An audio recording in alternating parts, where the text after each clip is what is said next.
Aloha, ladies and gentlemen. Welcome. Today, we are going to be talking about some guild versus guild content. Now, one of the things that's going to make this video kind of difficult to talk about is it depends on so many different factors, and every player is going to have a very different experience. So, for instance, I just unlocked this dude the other day, and he's got an SS rating in attack, and from what some of my guild members are telling me, they're like, oh, this was my strategy. I was doing this, and this fighter that has like an SS rating, he will kill anything in front of him. So as long as you get him to the front line, he is guaranteed to kill something. So therefore, I've actually put my top-rated demon with him, who's a Racha, who's also a legendary lord. So when we're talking about guild versus guild content, understand you're just going to have to play with what you have access to. And, you know, you'll kind of slowly grow and get up there as you move on.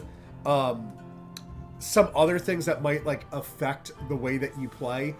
I thought I was going to love these little swarm bugs because I love the concept of swarming my enemy. However, these are actually suicide bugs. And majority of the time, as excited as I am for these bugs, they weren't reaching the target in time to blow up.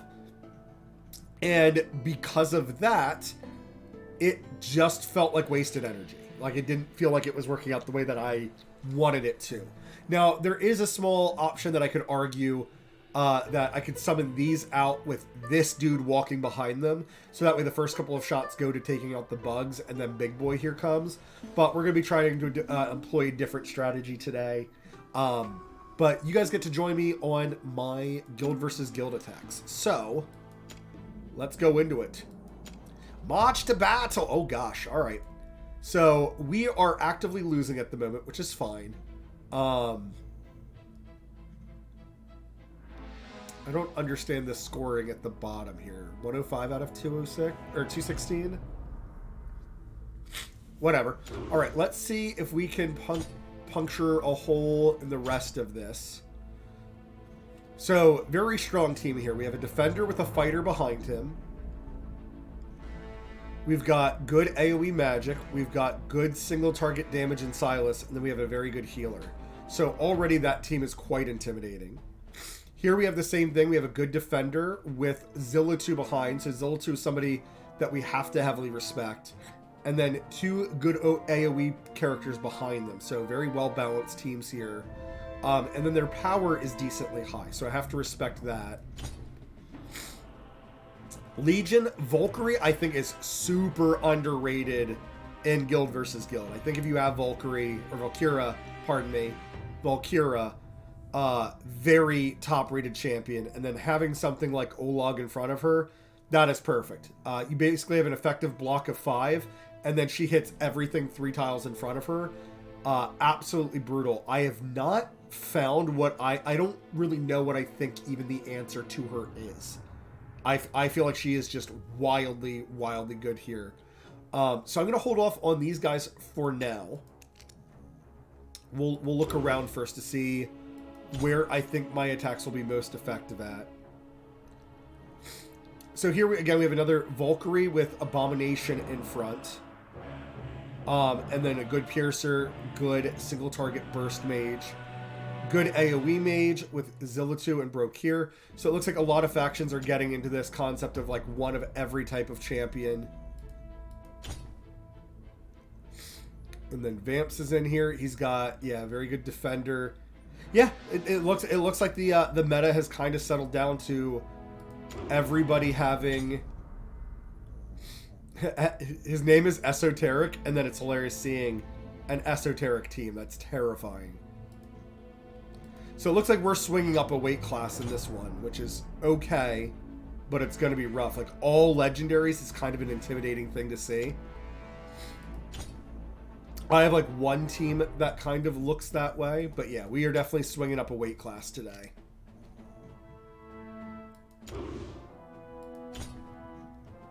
But it looks like on some of these, our team is slowly picking people apart. That feels good.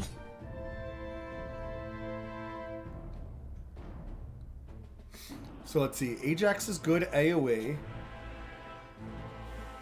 Good range, a tank, a healer. Oop, hi Stinks. I didn't realize you were down there, baby. Alright, so we got to attack something, right? I'm going to pick on this team first because I want to see how good Falsha actually does. Her being mixed is kind of like one of those very interesting or intimidating things. So I definitely want to see what she is capable of. This team looks very easy for me to work on, so I'm very excited about this, to fight this team. We'll have to see how that goes, though, because in this, things never go the way that you think they will. How do I... Thank you. It's like, how do I unsummon things? Alright, so my team strategy for the Oh, you can actually set up teams. That's awesome. My team setup heavily focuses around me sending in tanks first, and then I would either summon in a healer. Now, if they have a bunch of ground units, I was summoning in this guy who does amazing AoE damage. However, today we're going to be testing out this dude because he's very heavily suggested. And then, so I had this guy in the back. I no longer need him. And he was somebody I was told is also very good. Can I see what his stats are? Him being an attacker meant he's very good. It's just a matter of getting him into that position because his defenses are low. So it's one of those things you want to send out a tank or maybe fast units to distract things. Pole Shift, thanks for hanging out, brother. Appreciate it. But I like having either dogs or spiders at the very end because they're a fast-moving unit. There's a lot of times I feel like you can sneak them in, or that they tend to be a little bit on the faster side. So there's times where if you have like these guys and these guys all bottlenecked somewhere, like maybe not killing things. I've also been trying to experiment with these healers. The last time I used them, though, they were doing this weird buggy thing where they were like stopping in the middle of the battlefield, which was perfect for me, but seemed like really unintentional game design. But we'll have to see whether or not that is the case. So here we have Isolde and then Falsha on the side and Zillatu in the back. So mentally what I'm thinking is if I want to try to puncture a hole going straight forward, I think I'm going to send in 1 to 2 of Big Tanky Boy. He's listed as a fighter, but trust me, he's tanky as balls.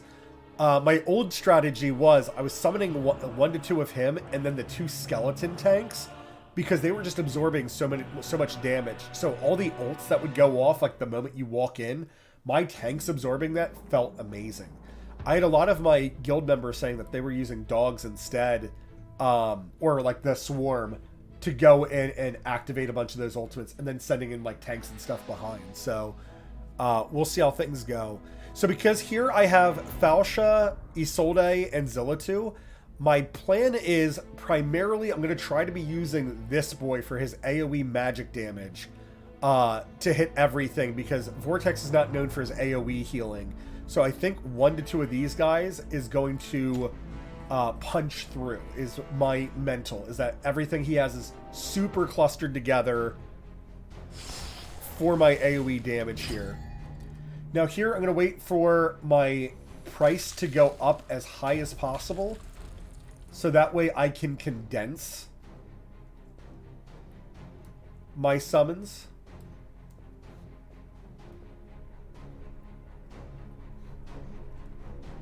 Now, I easily could have summoned one and then the other one so that they both wouldn't get hit by that ultimate. But ideally... Alright, so they're taking a lot more damage than I was anticipating. So I maybe should have summoned healer second.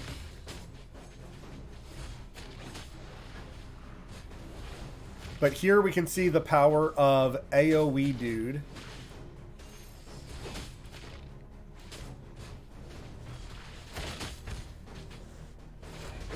Now, Vortex is doing a very good job of healing at the moment, so that is putting a giant hole in my strategy.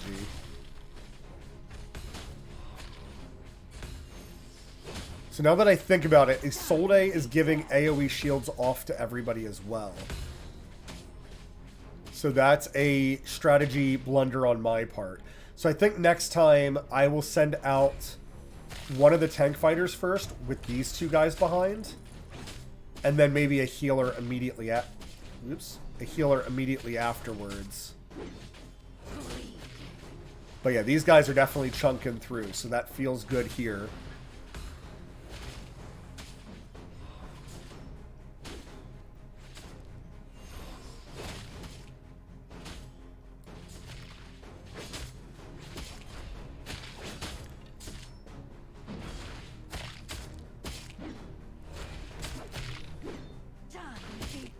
Yeah, that's a shame. I really expected my dudes to puncture through no problem. I guess Isolde's AoE shielding with her as a lord was just too much. It's really cool to see like what strategies are working out for players. What's very frustrating though is that like in terms of guild versus guild, there's no way to like practice these techniques or see what actually does work out. So like it's all just kind of this blind trying. And especially if like mentally, I feel like I know why my team didn't do well, but I don't know why my team didn't do well. Like I felt like I should have had a strong advantage there.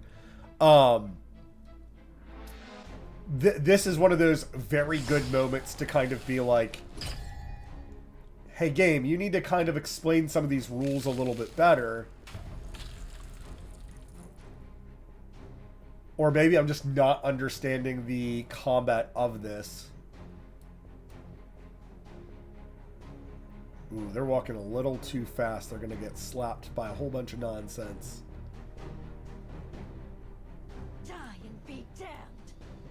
Feel the awe of the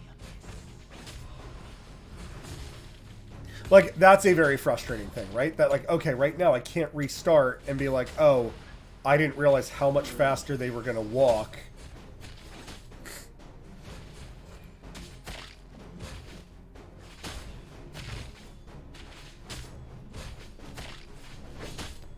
But we're going to send in the next wave the same way.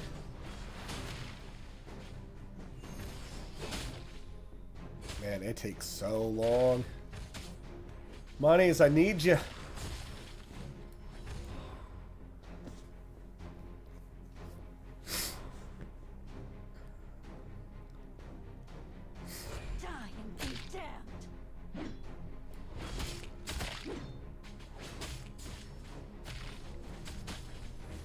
But like I said, we're going to be swinging up a weight class today, so I hate to say this, I kind of expect to not win at all, which is a shame.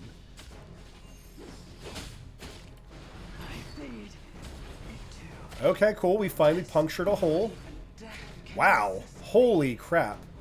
We just suddenly punctured a huge hole. I don't know what differently happened there. Like, that's something that's a bit frustrating to me as a player, to be like, cool, I defeated them, but I don't know what differently happened there.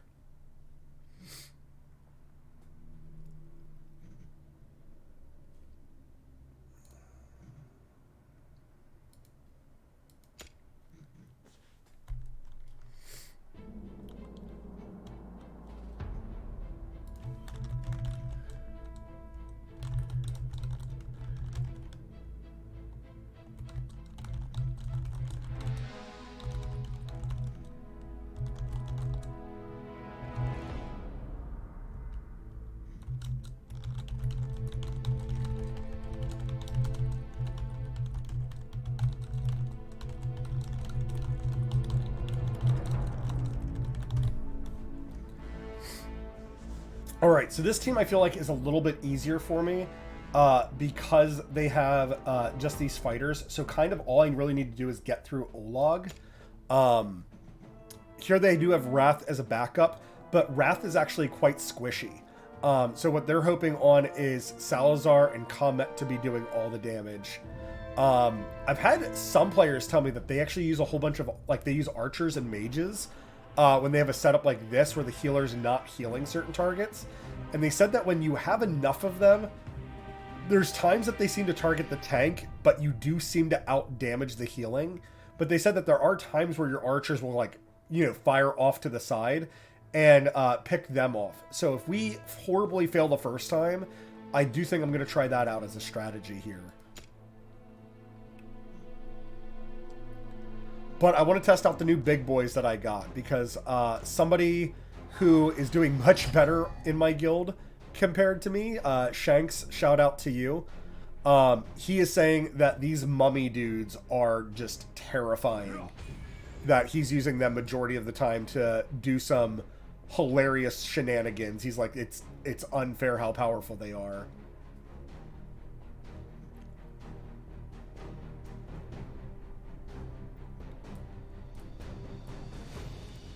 Go, my healer! So unfortunately there, him taking all the damage from Salazar ult does feel quite terrible. So next time, like if I liked this strategy, if I was like nearly about to win, definitely the adaptation I would do is doing 2 tanks up front instead. So that not just one tank is tanking all that damage from Salazar ult. So here, Olog's using his ultimate, so definitely happy to have this AoE mage here. Oh, this is clever. He's using the Sandy to bounce heals over this way. That's something I didn't actually really consider.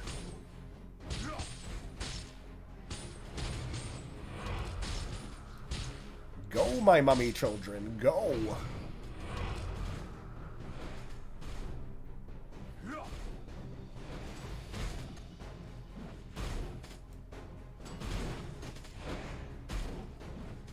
Man, Olog is a very... There we go, some big chunks. Try me.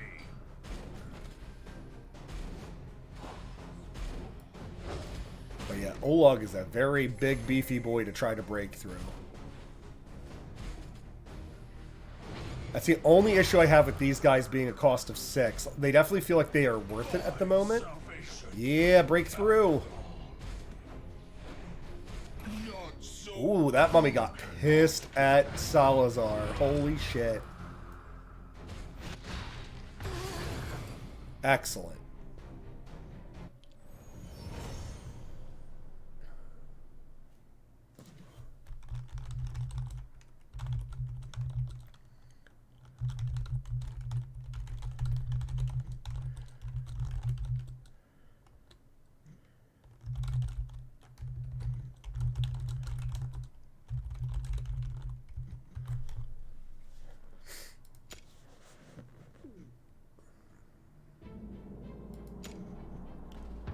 Alright, so that went well. I think I'm going to just try the auto... Shit, I guess I should have thought about what the auto fight feature actually does.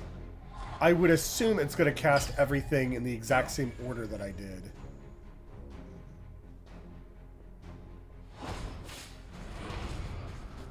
Yeah, big boy takes so much damage there. And then here he just hangs on for a long freaking time.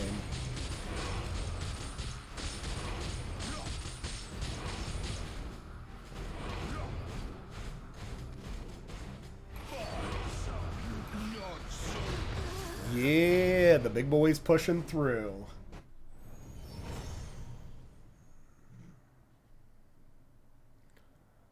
Alright, GG's Tango.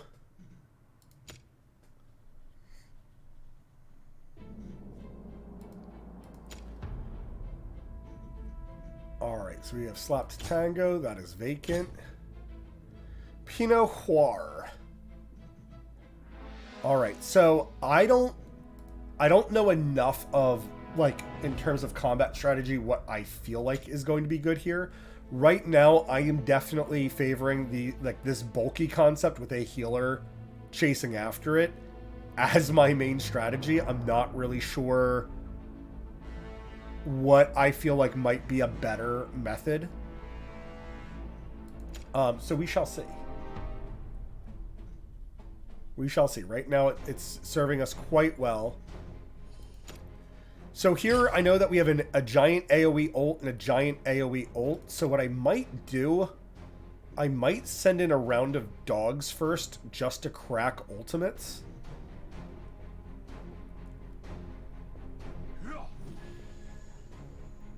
I don't love that as an idea, to be honest.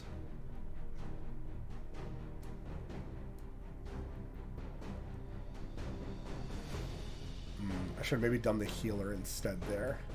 Release the floodgates. Yeah, because that guy took a whole bunch of damage. Melt to nothing.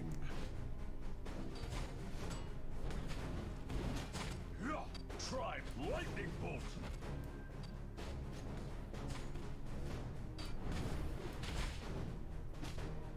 So Olog with this giant shield up, he does get an additional block.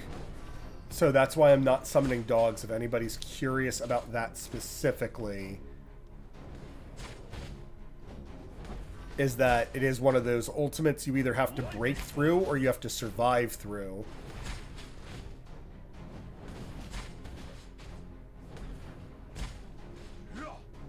Lightning bolt. Release the floodgates. These guys also being a fast walker and a heavy attacker. My salvation. Man, that was the AoE dude. I feel like that AoE dude just chewed through everything.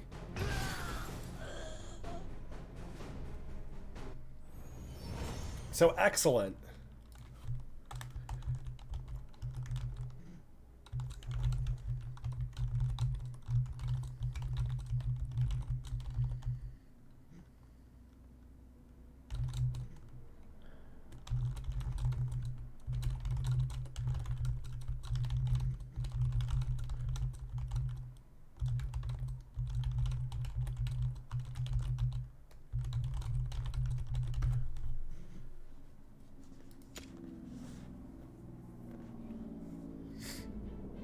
Alright, so excellent. So that we're just going to rinse and repeat.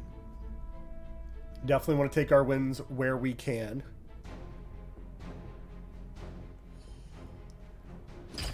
I will say, this dude, I think his name's Ajax. It's such a cool concept, right? Like a dragon rider. But unfortunately, I haven't seen a good Ajax, like, you know, long freaking time. Like in the AoE arenas, I remember being terrified. But for him being part of like an unnamed faction or whatever, I kind of feel like he should be more impressive. Especially like he's the only dragon in the game. Like if you're going to have a dragon, make it be like a... If you're going to have a dragon and then have its stats be on par with everybody else, it should be like a wyvern then. Right? Like it shouldn't be like a true dragon. Or even just be like it's a dragon hatchling. Right? Just like differentiate it. Alright. So next team here. Extremely well balanced. I don't know how we're going to go through this. This dude has an ultimate where he can freeze himself and just not die for a while. And I'm quite intimidated about that.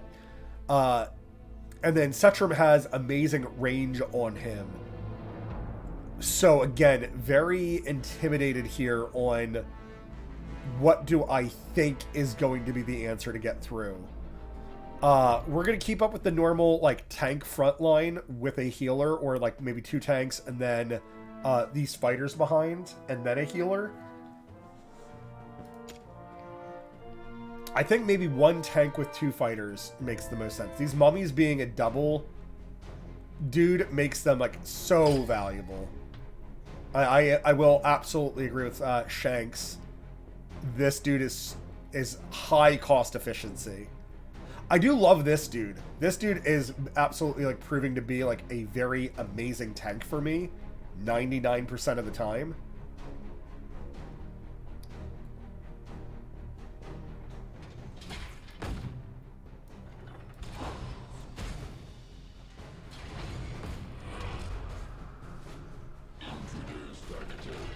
Got him, Setram. Focus that tank.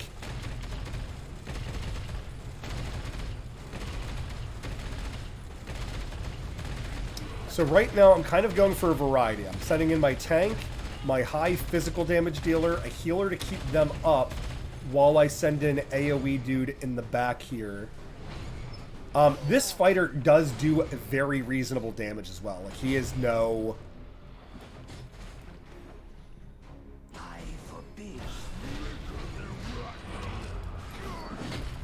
So here, I just send in the dogs, because once you broke through, broke here, a lot of the times dogs can just sneak through anything. And it's why I love bringing dogs. dogs is a great way to end a battle. If you feel like, cool, I've got it well enough. And like in this case with Comet, as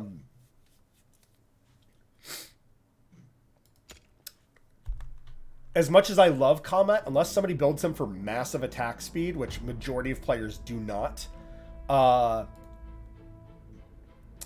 his animations are kind of long. They're not terribly long.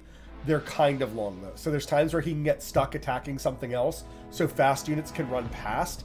Now, Comet will still attack that fast-moving unit. It will just get very far behind Comet. And when Comet is kind of placed like... And that was a good placement for Comet, because he's not too close to the crystal. But there are times where, when I've been playing through the campaign with Comet, things run a very far distance, and then Comet's detonation happens, and then he kills them. There's times I've lost matches or taken damage from something because Comet's detonation didn't go off.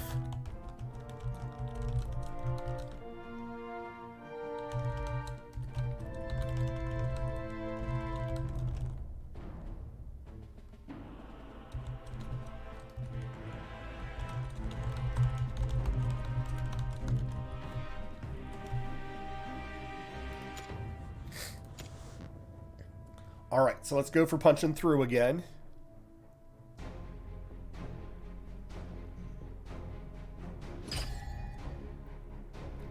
It is cool to see like what teams everybody has like designed.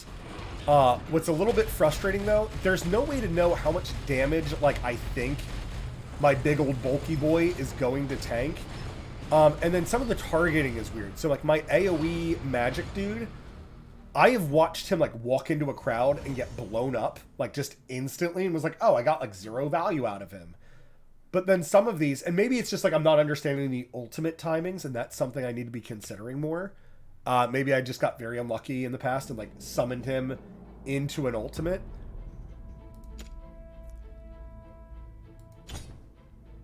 But yeah, we're on a good... Oh, are we out of attacks already? Was that all 8? That was all 8? I only recorded 4. 1, 2, 3, 4. Guys, I'm out of attacks already. Shit. Who did I even attack? Fuck.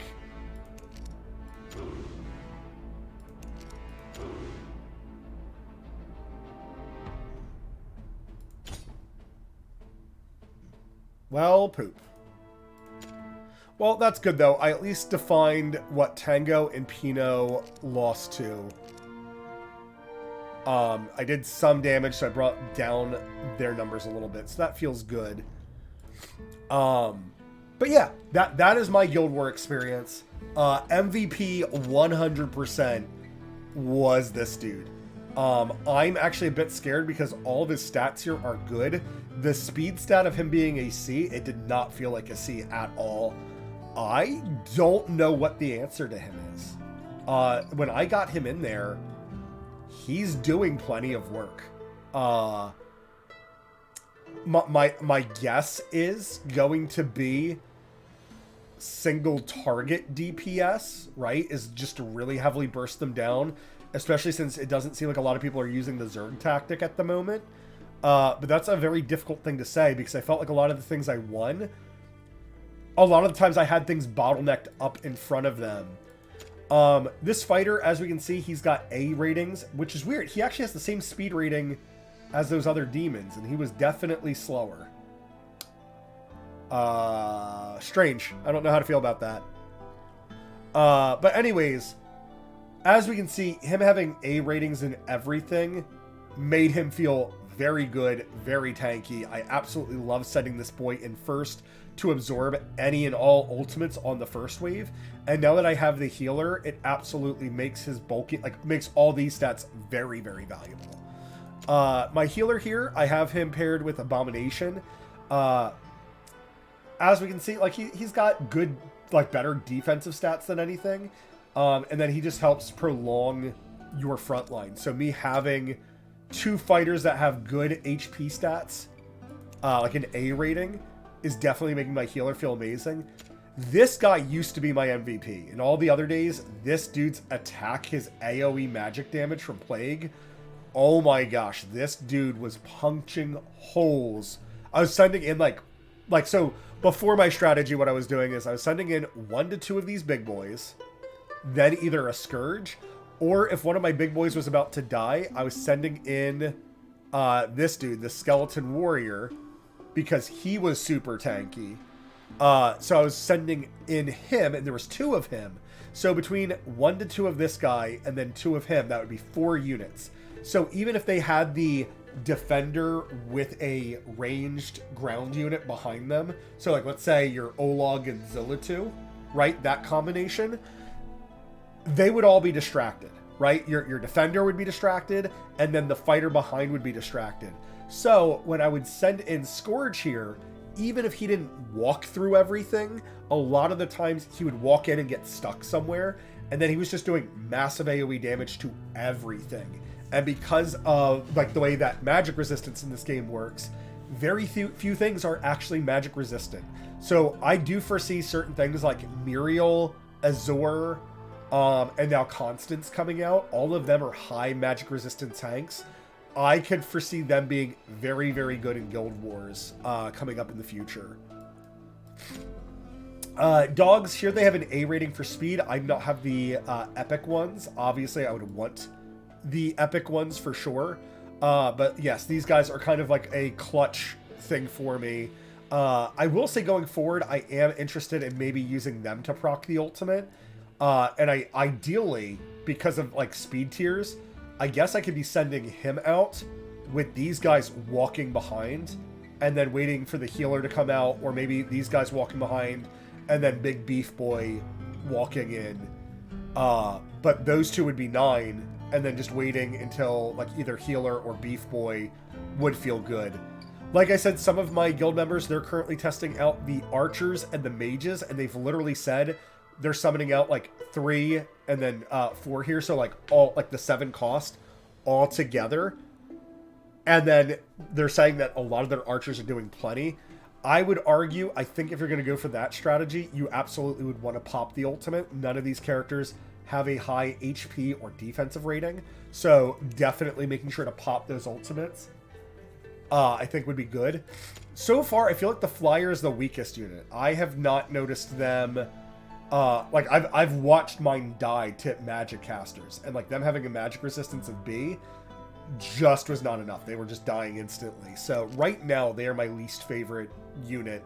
I've gone against teams that had no flying defense except for like their Zillitu, and I was like, oh, okay, so if I send in tank and tank, their Zillitu is going to be very distracted. My flyers should just like fly right over. No, their mages took out my flyers like they were nothing, and I was like, oh, well then. But that's it, guys. Thank you very much for watching. But of course, until that next time, ta-ta.